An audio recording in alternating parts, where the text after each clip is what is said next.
ரகுவ police பிடிச்சுட்டாங்க. அப்படி இருக்கிற சூழ்நிலையில ரேணுகா மாட்டுவாங்களா?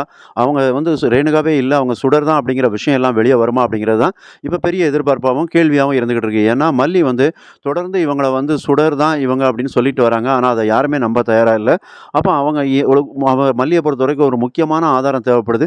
அப்ப அந்த ஆதாரம் இப்ப கையில கிடைச்சிருச்சு அப்படின்னு தான் சொல்லணும். ஏன்னா, ரகுவ வந்து நெருங்கியாச்சு. ரகுவ போலீஸ் பிடிச்சுருவாங்க அப்படிங்கிற மாரியும் தான் தெரியுது.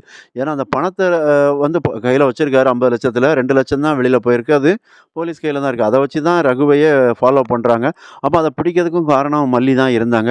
அப்ப இந்த விஷயங்கள் இங்க நடந்துகிட்டு இருக்கும்போது தான் ஆட்டோமேட்டிக்கா இந்த ரேணுகா ஒரு சதி திட்டத்த உருவாக்குதாங்க. எப்படி அப்படின்னா, இந்த வீட்ல இருந்துகிட்டே கதிரேசன் நிஷாவுக்கு எதிராவே அங்க ஃபோன் பண்ணி சொல்லுதாங்க.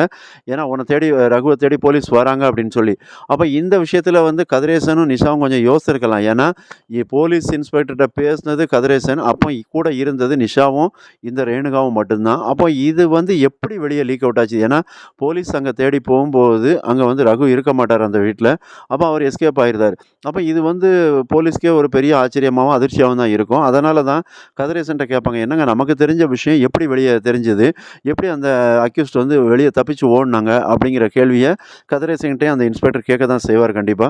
அப்ப இந்த விஷயத்த வந்து கதிரேசன் கொஞ்சம் யோசிச்சிருக்கலாம். ஆழமா யோசிச்சிருந்தாருன்னா, அவருக்கு சில உண்மைகள் தெரிஞ்சிருக்கலாம். ஏன்னா, தான் பக்கத்துல இருந்த 2 பொண்ணுகளையுமே அவங்க கேட்கலாம். ஆனா, இந்த ரேணுகா சாமர்த்தியமா அத டைவர்ட் பண்ணியிருந்தாங்க.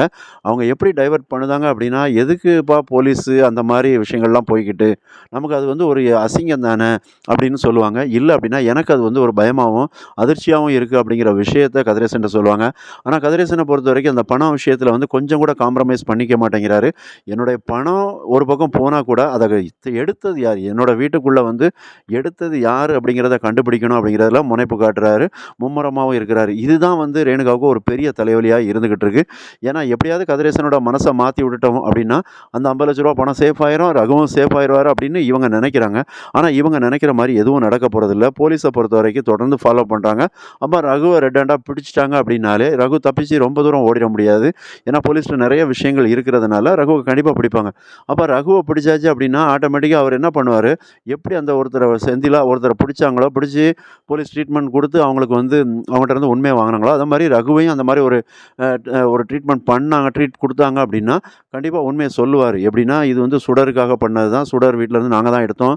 சுடர் இதுக்கு சப்போர்ட் அப்படின்லாம் சொல்லிருவார் நம்ம நெனச்சோம்னா, கண்டிப்பா அப்படி சொல்ல மாட்டாரு. ஏன்னா, ரகு வந்து ஒரு முக்கியமான வில்லனா இருக்கிறதுனால, இப்ப போலீஸ்ட்ட மாட்டிட்டு ஒரு சாமர்த்தியமான பதில தான் அவர் சொல்லுவார் அப்படிங்கிறது மாரி தெரியுது. அப்படி சாமர்த்தியமான பதில் என்னவா இருக்கும் அப்படின்னா, ஏற்கனவே நம்ம சொல்லியிருந்தது தான். அதாவது இந்த பொண்ணு மனநலம் பாதிக்கப்பட்டு கையில ஒரு பேக்கோட வந்துகிட்டு இருந்தாங்க. அப்ப நாங்க தான் அவங்கள வந்து ஹெல்ப் பண்ணோம். அவங்க எங்கிட்ட வந்து ஏதோ அப்படியே பேக்க எடுத்து போட்டு ரோட்டோரமா இருந்துகிட்டு இருந்தாங்க. அப்ப பணத்த எடுத்து விளாண்டுகிட்டு இருந்தாங்க கையில எடுத்து வச்சு. அப்ப நாங்க அந்த இடத்துல பார்த்ததுனால அந்த பொண்ண செக்யூர் பண்ணி, அதன் பிறகு அவங்க வீட்ல ஒப்படைச்சோம் அப்படிங்கிறதையும் சொல்லுவாங்க. ஆனா பணத்த எங்க அப்படிங்கிறத வந்து இவங்க வந்து சொல்ல மாட்டாங்க. ஏன்னா, அந்த மனநலம் பாதிக்கப்பட்டிருக்க சூழ்நிலையில அது பணமா இல்லையான்னு ரேணுகாவுக்கே தெரியாது. அப்படிதான் பண்ணோம் அப்படிங்கிற மாரி சொல்ல வாய்ப்பு இருக்கு. அப்ப இந்த விஷயம் தான் அந்த ஒரு இவங்க தப்பிக்கிறதுக்கு வழி தேடுவாங்க அப்படிங்கிறது தெரியுது. ரகுவ பொறுத்தவரைக்கும் அந்த மாரி தான் சொல்லி அவங்க போலீஸ்ட்ட இருந்து தப்பிப்பாங்க. அவங்க மேல எந்த ஒரு கேஸும் இல்லாம தப்பிச்சுருவாங்க. மறக்காம சேனல சப்ஸ்கிரைப் பண்ணுங்க, கமெண்ட் பண்ணுங்க. நன்றி.